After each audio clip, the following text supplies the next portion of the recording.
महत्त्वाचं क्षण आहे, प्लीज मागे.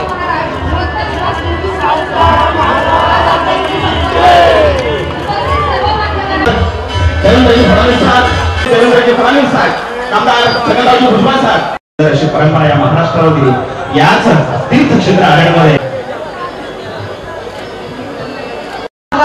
ते पिंपरी चिंचवड परिसराला आम्हाला दिलेलं आहे, त्यांचं आम्ही नम्रतापूर्वक अभिवादन करतो. तदनंतर आम्हाला सर्व करण्यासाठी पाठबळ दिलं.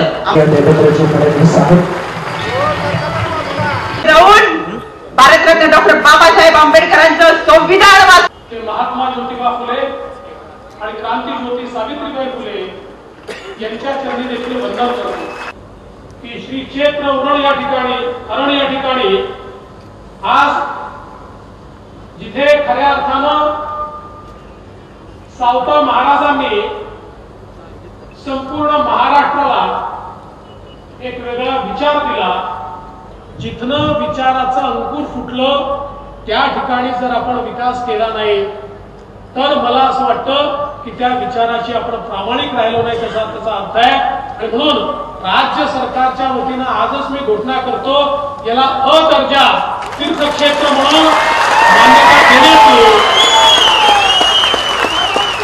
आणि विश्वास आहे याकरता जो काही आराखडा आपण तयार करतोय तो आराखडा जेवढ्याचा होईल तेवढा निधी तर आपण देऊच, पण आजच 100 कोटी रुपयाचा निधी त्याच्याकरता राखून ठेवण्याचा निर्णय हा आपण निश्चितपणे घेऊ.